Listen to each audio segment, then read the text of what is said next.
to Cafe Chronicles. Tonight we have Saxappeal. I only know you as Saxappeal.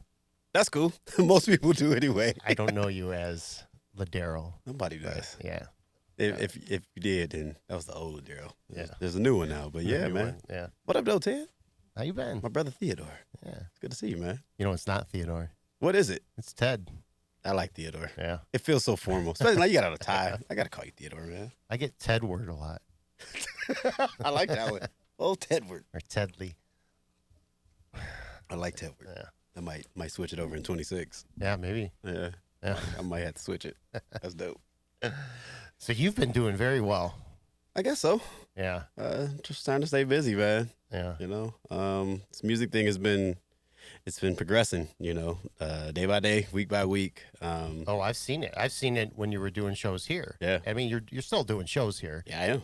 But I mean, you're kind of you were overselling the room. Yeah. We were getting in trouble. Yeah. Fire marshal was Yeah. like, all right now. Yeah. People can't be sitting on the stairs. I know. We were like, we're going to fix it. Yeah. But, you know, I mean, it's a good problem to have, I guess. Yeah. Rather be having people sitting on the steps than playing to just the chairs. Yeah. You know, I've been to both before, so. Is that something consciously did, or is it just word of mouth? It was very grassroots, and we did tell people very early on, like, hey, these tickets are moving fast, you know, buy them ASAP. And very rare occasion you'll get some people that'll walk up and try and like squeeze in, and they're like, we don't care, we just want to be in the room. We'll sit on the steps, and it's just like, it's kind of dangerous. And like, we don't care, we just want to be in the room. And I was like, okay, I mean, if that's what you want to do. But, you know, eventually it got to a point where it was like, hey, this is kind of dangerous. Yeah. If something happens, then I'm going to get in trouble. The building's going to get in trouble. Yeah. You know, so we just had to like kind of start sending people away eventually. Now, you're talking specifically about the Flowers shows, the tribute, because that's a series of tribute shows you do, right? Yes. For artists that you describe it. So Flowers in general is a tribute show. We get a chance to like give flowers to our favorite musicians, creatives, producers, and whatnot. And it just kind of, it started from us doing like a, what was it? It was a themed birthday party. And somebody had like a Purple Rain themed birthday party. That's all they played was Purple Rain, the movie. Everybody dressed up as people from the movie. So it was a lot of Prince and Morris Day and Apollonia type outfits. It was fun. It was a lot of fun. And I think that gig was on like November or December of 2023. And I was on my ride home, and I was talking to a friend of mine, and she was like, yo, like it'd be really dope if you can just do like something similar to like that and bring it to the city. And the party was in Pontiac. And I was like, that would be dope. And like just be able to like give flowers to people. And like we just stuck with the name, like giving flowers, because that's just like one of those terms where it's like, let me pay homage to people. So we just stuck with flowers. And the first one we did was Prince in January of 2024, right downstairs in the Jazz Cafe. And we did 2 shows. The first show did okay. The first show did not. It was a terrible storm. The weather was awful. We didn't know what we were doing as far as marketing. We just kind of like word of mouth was like, hey, come through. And it was, to date, our worst selling one yet. Was really? the very first one. Yeah. Hey, I mean, it's supposed to be, the right? first one, Like, you got nowhere to go but up. Yeah. So, you know, we just took those numbers and the things we did bad, and we just kept growing from them. You know, the seed was planted, just like any other flower would be. And in February, we did a tribute to Jay Dilla, which is, you know, obviously Dilla month. I was going to mention that. And that was a fantastic that was the one. It just show. kind of like skyrocketed from that one. You know, we did 2 shows for that one too, and those shows sold out quick. And you know, we just kept going from there. And I like fast forward to a year later, because we took January off, because now we don't do January. January was not kind to us. It's a very tricky especially month. here, man. Like the weather's bad. People are groggy. They spent all their money on New Year's Eve, Christmas. They're like, I want to spend more the damn money. Like, I'm not going out. Yeah. So we leave January alone. We just use it as rebuilding, revamping, and kind of like revitalizing what the rest of the year is going to look like. So we've learned from our mistakes. But then when we did Flowers in 2025, we did tribute to Luther Vandross. And we started promoting it the day after Christmas. And by January 6th, the tickets were sold. So it was like the first time in like a week tickets were sold out. And so we didn't have to do like any more promoting in January. It was like, well, what do we do now? So it was a mind. It was like, okay, so we got something That's special, great. you know. So it's been a blessing to like Yeah. watch these flowers grow and just bigger venues and more Watch these opportunities. flowers grow. Yeah, you know, I like that. that's what it's doing, man. Yeah. Like you literally have to treat it just like that. I'm learning and studying how plants grow, how flowers grow, the budding, too much overexposure, the water, sunlight, all of that Yeah. stuff. It pertains to us as a music Sure. and as a business as well. Yeah. You know. Have you ever repeated any artists? Not yet. Not yet? I'm thinking about doing it for the last one for this year. So we're only doing 4 artists this year. We're doing one per quarter, and we're touring them. So the first quarter is Sade. The second one is a tribute to Teddy Riley. The third one is a tribute to Whitney Houston. And I'm going to wait to see, I'm going to go online and kind of do like a poll to see what would be like viewer's choice. Or we're going to do Rick James, which is one of my favorite artists of all Wow. time. So it would just be fun to do a Rick James Yeah. show, man, because you get a chance to do Rick James, Tina Marie, and the Mary Jane Girls all in one. Yeah. So yeah. Who are you going to get to do Rick James? I don't know. I know I would definitely be singing some of those just Yeah. because I enjoy Rick James' energy, man. So I would definitely Yeah. want to do some of those. I would probably call LG just because Yeah. he's a firecracker and a Oh, dynamite on the stage. So definitely call LG for that one. In a wig? Oh yeah, you gotta have a Yeah, wig yeah, with the yeah, beads on it. Absolutely, yeah. You gotta go full Rick James. The big long boots, Yeah. the big red boots, leather pants. You gotta Yeah. go full Rick James, man. Now, before Flowers, you had a pretty successful series that you did in the cafe as well. I did. Yep. Why is the title slip my name? It was It was the Saturday Night Cipher. Cipher. Yep. Exactly. And the cipher ended here, but began. There's a place called the 5E Gallery, 5 Elements Gallery, which was like a mecca of hip hop, which is just built on the 5 elements of hip hop. And when we built it, I think we might have had maybe 15, 20 people in that room. It was like, we just want to build it and make it something better. And it was just literally an open mic and a jam session for everybody, like all types of creatives. We've literally had people come in and play spoons. We've had tap dancers. We've had a medium before. Like somebody came in and really? just kind of like read the Yeah. room, and we were like, okay, like whatever your talent is, bring it. So it was an interesting growth, man, and it got an opportunity for other musicians and creatives to meet other musicians and creatives because oftentimes we're just working. We don't get a chance to sit in a room with each other and just kind of just sit back and kick it. So that's kind of what it was, man. We just had fun, and we spelled it differently. Like the cipher, like the rap cipher was like CYPHER, and ours was CI, which is like decoded numbers. Yeah. And like we're all like set up as numbers, zeros and ones anyway. So it was like, Binary. let's just figure each other out, man. So it was a fun little way of playing with words and just getting to know other musicians and other people. We had an opportunity to like fly people in for features. We would have some people that were like touring.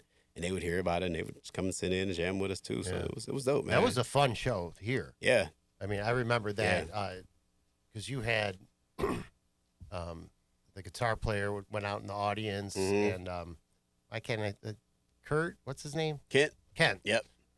Oh, white chocolate. Kent Crawley, right? Yeah. Yeah, Fantastic guitar player. Mm-hmm. Yeah, white chocolate. He used to go into the he's audience. he's out doing great things. And Yeah, I see that. was it Memphis? I think he's out in Memphis. Nashville. He's in Nashville. Yeah. Doing great things. Shout out to Kent. What up, boy? Yeah. Yeah. Yes, sir. Yeah. That's been man. great. Yes, sir. So, you grew up in Michigan? Grew up in Detroit. In Detroit? Born and raised, man. Yeah. I grew up on the west. Well, I grew up everywhere, really. We moved around a lot. I was born in Zone 8, which is around the corner from Henry Ford Hospital. Born in Henry Ford, but grew up around the corner on a street called Antoinette. My whole family lived in one house on the corner, and it was a burgundy brick building. So we all grew up there together. From there, we moved on the east side from 7 Mile and Van Dyke, I think Fairport, and then we moved another spot I think called Runyon, which is also on Van Dyke, and then we moved west. We were on like Schoolcraft and Grand River, and then we grew up on Finkel and Burwood, which was like Wyoming area. But yeah, never lived in the suburbs. Just all my life, I've been in the city. When did music get into your life? music jumped in really early. I can remember having a Radio Shack keyboard, like the little Yeah. the joint with like the AA batteries, and like I was like 4 or 5. My grandmother used to play organ, and my grandfather was the pastor of the church, and so I would watch her and kind of watch what she was doing, and I would listen to like just like the simple things that kids knew back then, Twinkle Twinkle Little Star and all that stuff, and I learned it by ear. And my batteries were like get low, and I would think that it was like something wrong with it. It's like, no, the batteries are just low, but it sounded like the keys were changing. Yeah. So I would like my ear was like very very keen then, and so I remember watching an episode of The Simpsons. It was the episode that got me was Lisa was learning from her mentor, Bleeding Gums Murphy, who was played by James Earl Jones, and watching that story, I was like, yo, I want to do that. I want to play saxophone. So Wow. I told my mom, and she was like, saxophone? I was like 7 years old. She was like, saxophone? What? No, like, saxophone. So I kept bugging her about it. Mom, please don't play saxophone. So finally she was like, okay, you know what? Let's go talk to the band teacher. So literally, if it wasn't the next day, it may be 2 days later, we go to the band teacher. And I'm so glad I was a young kid at the time because it was Mr. Gooch was his name. I don't know if I would survive as a high schooler with a teacher named Mr. Gooch. I would have made fun of him. But second grader, Mr. Gooch. Shout out to Mr. Gooch. At Fleming Elementary on the east side. And went to him. Was like, Mr. Gooch, I want to play saxophone. He was like, how old are you, young man? Like, what grade are you in? I was like, I'm 7. I'm in the 2nd grade. And he was like, well, unfortunately, you can't start band until the 3rd grade.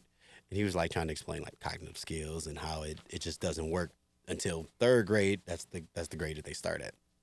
So I was begging and pleading. Please, I just want to play saxophone. So he was like, you know what? I tell you what. I'll give you this thing and I'll give you this book. And if you can learn these things within the next 3 to 6 months, then we'll bring you in for the next semester.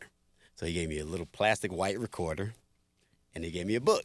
And it showed me like the fingering charts, simple songs, Bye Bye Black Sheep, Twinkle Twinkle Little Star, alphabet, all that stuff.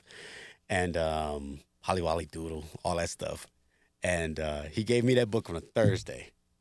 I went back to school on a Monday. That following Monday, I said, here's the book, and here's 5 songs from it. And I showed it to him. He was like, okay, this kid's serious. So, like, he was like, all right, let me get you an instrument, whatever extracurricular classes you have, you might have to drop those. I think I had like science club. So I had my first crossroad as a kid was science club or band class. I chose band class. I could have been a scientist or something, but I think I should make the right choice. Still kind of a scientist. Oh, it is. Yeah. Science and mathematician. Yeah, absolutely. So I think it was the right decision. Since 2nd grade, man, I never put it down. Played all the way through elementary school, middle school, high school, college. Was it an alto? Yep. Yeah. Primarily alto. I picked up a bunch of That was my first instrument, alto sax. Yeah. Dope. Yeah, man. Yep. Vito. I think Vito. Is that a brand? Yep. Yeah. I actually have a student now who's playing a Vito, and I hadn't seen a Vito in like at least 20 years. Because you just don't see them anymore. Really? I was like, Vito? I think I have one floating around somewhere. Nice. Hold on to it. It might be worth it. Really? Yeah. I gave it to Vince. Okay. For when we had Fela here, the musical. Yep. For an exhibit somewhere, and then I think I got it back. I gotta find out. Yeah. But Vito. Yes, sir. So it's always been alto. I've switched them to other ones, but alto was first. Alto was the first saxophone that I learned. Then I picked up tenor, picked up soprano, played Barry. I actually had my hands on the C melody sax for a minute, which is in between alto and tenor. I've played a sopranino before. I don't hear much of that. You don't hear a lot of them. No. Like, especially now, like back in the 40s, 50s, 60s, it was like a military horn. So they used it like almost like the equivalent to like a flugel for saxophones, but they don't really use them anymore. So what's it called again? C melody. C melody. Yep. So it's in the key of C, but it's right in between the alto and the tenor. It's like the alto and the tenor had a baby. And alto's in E flat, right? Yep. And tenors in B flat. B flat. Yeah. Yep. Okay. So it's just a weird little instrument, but it didn't like nobody recreated it. Like not Selmer, not Yanagisawa, like none of the companies have recreated a new C melody saxophone. Huh. it's a wide open market. We should make a C melody or something. And what's the other one you were mentioning? Sopranino, which is even smaller than the soprano. So like one of those little ones that Yep. like you see Yep. every once in a while? Yep, them little pocket joints. Yeah. Itty bitty. Yeah, that was annoying. Wow. It's fun to play, but like I don't want to play that thing. But yeah, all the other woodwinds, clarinet, flute, play those too. I'm actually teaching those now, which is like crazy to me. But yeah, I've been fortunate. This is my second year now of partnering up with a company called Detroit Harmony, which is a subsidiary through the DSO. So now I go into a lot of the inner city schools, a lot of Detroit public schools, and teach the young kids. Oh, that's fantastic. Saxophone, flute, and woodwinds. Like most of my programs are throughout the day. So like they're in their band classes, and we just pull them aside, go into practice rooms, and we go over some of their music. Some of them just recently had solo and ensemble. I had 2 students. One student got a 1, which is the blue ribbon, and his solo, and then another one who's over at the Detroit School of Arts. He did a solo and a duet. We both got 1s on those. So I was a proud teacher, man. It's my first time as a teacher going to solo and ensemble. So it was a full circle moment too, because it was at my alma mater. So shout out to DSA. Yeah.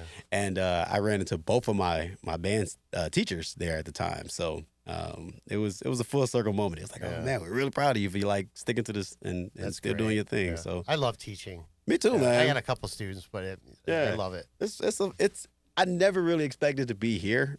Yeah. In this chapter of life, but like now that I'm here, it's like, oh no, like this is dope. There's some dopamines that like let off and endorphins in your brain where it's like you feel like you're doing something to help the next generation, especially if your students getting it. And sometimes they're kind of like there's some students where it's like, oh, okay, well, you're just here because your mom needs a babysitter or something, right? But then there's some kids that's just like it's clicking and they're asking questions and you can see that they're really intrigued about it, and it's like, okay, we're gonna focus on this kid. It's like you're gonna focus on the class, but you really know that this kid is gonna keep trying. So there's a glimpse of hope that happens in there, and so yeah.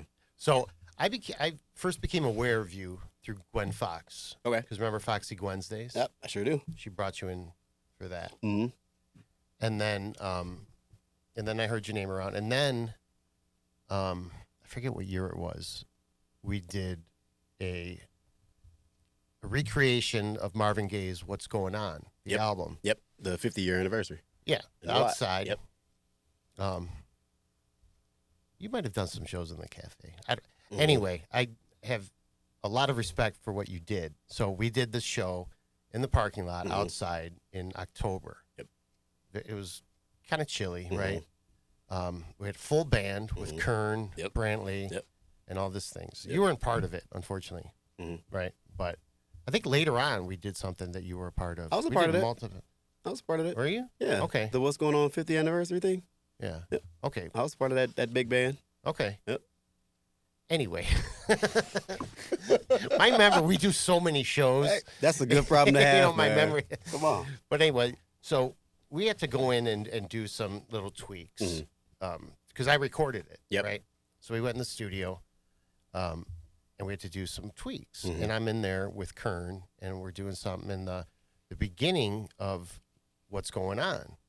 Was like, it wasn't working. Yeah. And Kern's like, who can we guess? We called a couple orange players and they weren't working. And Kern's flipping through his phone. He's like, Saxappeal. Yeah. Called you up and you're like, yeah, no problem.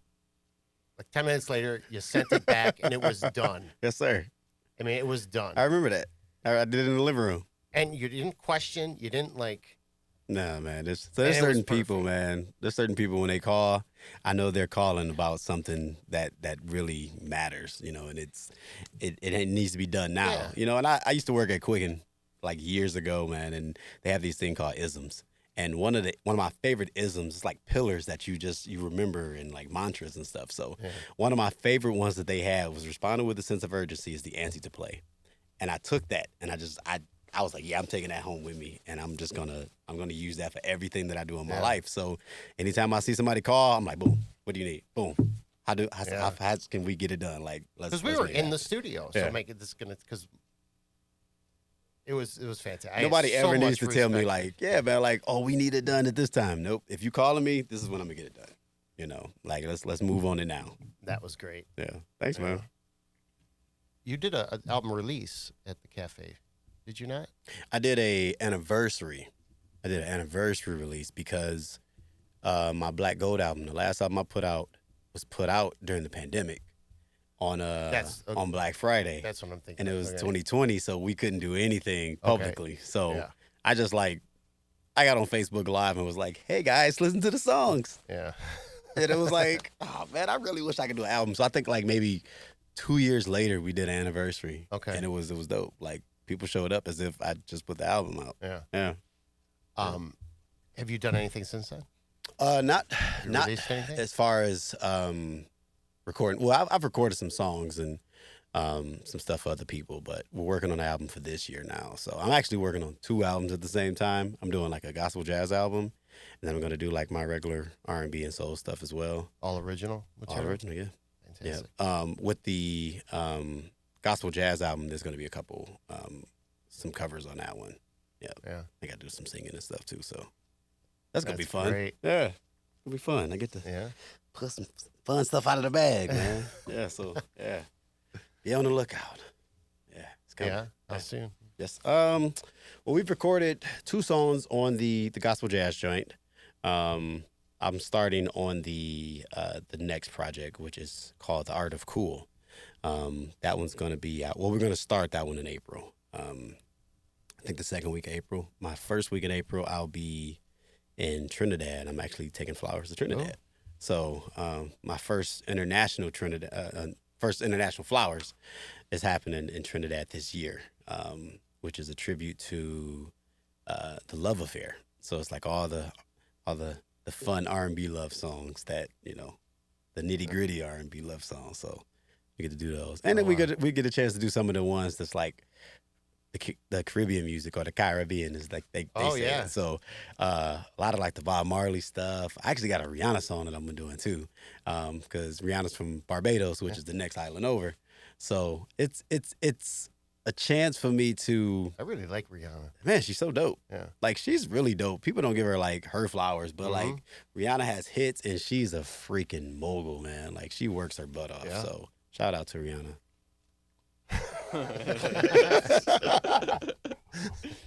Your phone's ringing. Oh, sir. You know what? We gotta end this a little early. Yeah, it's Riri.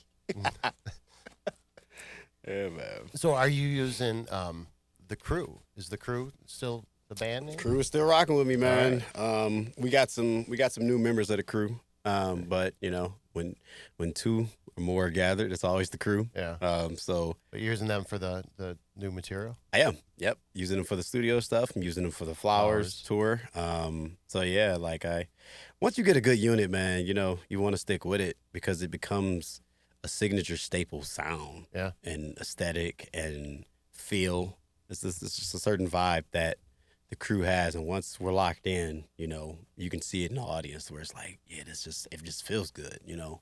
So I don't want to really break that up. I don't really have a reason to. So if it ain't broke, don't fix it type of situation. So is it like what, 7-piece?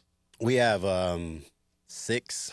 So drums, bass, keys, guitar, myself, and then we have a vocalist whenever we can. 1 or 4 of them, or 2 whenever he's available. He's been out touring with Casey Haley from Jodeci. So you know, shout out to LG, man. Oh, LG. Yeah. So he's been busy, man. So I'm super proud of him. Good for him. You know, we were doing the Charlie Wilson tour together for 6 years. Yeah. And he got called out last year to do the Charlie's actually his that R&B cookout tour.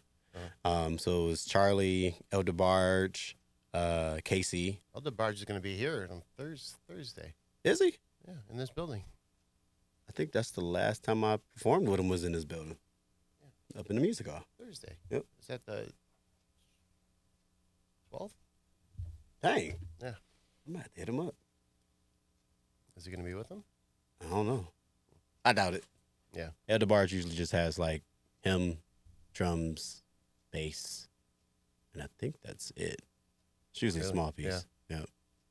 Like I got called in really randomly. Shout out to Marcus Devine for that call. But yeah, he's just was like, yeah, man, he wants to use a horn player. I think sometimes he uses a guitar, switches out between guitar and saxophone. And this time he just chose to do saxophone and was like, how soon can you learn these parts? I was like, I already know these parts. It's Elder Barge. Like, I grew up listening to this stuff, you know? So it wasn't like I had to learn a bunch of music. Yeah.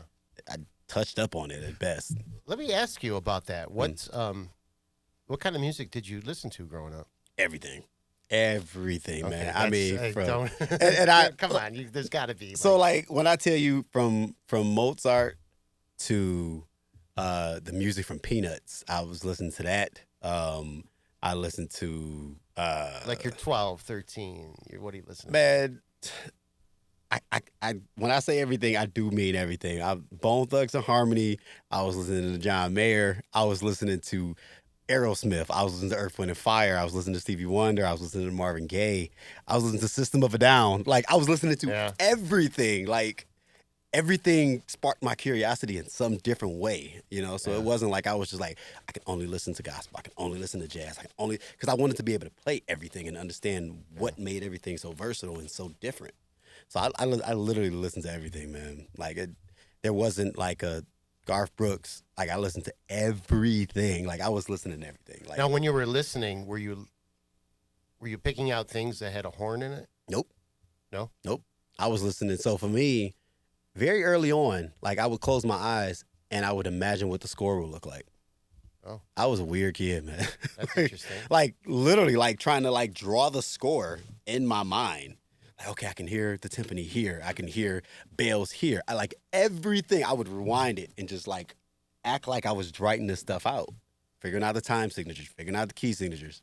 I was a weirdo, man. Wow. I don't think not much has changed, but that's fantastic. It was crazy. Like, and I would hear songs in color before I, like, knew what keys were.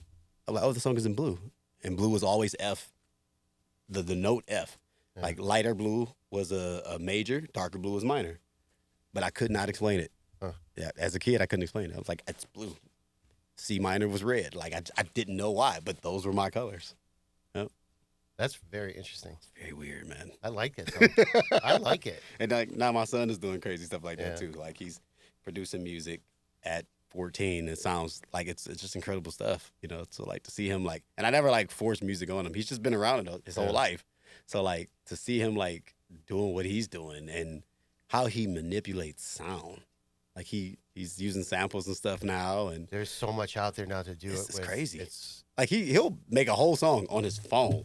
Yeah. And I feel like an old guy. I'm like, what you over there doing that, boy? I like, show me how you did that now. You know, and it's like, he's just flying through it. Yeah. And like, he'll put out songs in like days. Like, yeah, his SoundCloud is just loaded with songs. Yeah. And to me, I'm just like, I have to be creative. It takes 2 years. And he's like, I done put out 40 songs since then. Dad, put some more music out, you know?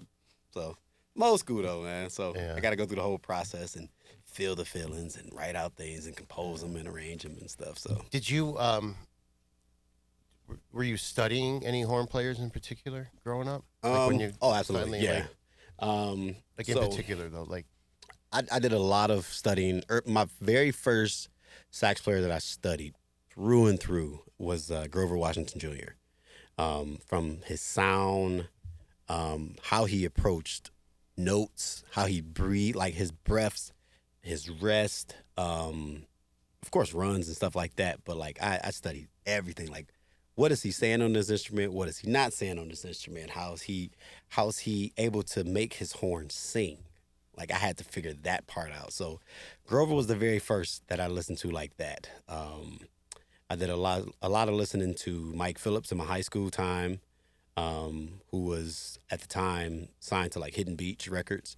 I think Hidden Beach had like Jill Scott, Jeff Brashaw, Kindred the Family Soul. They had all of them. They were doing like the Unwrapped volumes where it was like hip hop music converted over into jazz, like contemporary jazz. So I was like, that's really dope. I'm going to learn some of that stuff. So everything that Mike put out, I would just learn. Like, I would learn from top to bottom. Every note, every breath, everything. So I had to eventually stop listening to him so much because everything I was doing sounded just like Mike Phillips. And I was like, okay, I got to, let me try and find myself, you know. So then I started listening to more traditional jazz, got heavy into Kenny Garrett, Detroit's greatest saxophone player. It's Kenny Garrett and James Carter are like You know, they are the men here. You know, James Carter pops into the cafe every once in a while. Man, and probably just goes crazy. He on goes that out thing. there and like goes crazy, and he just leaves.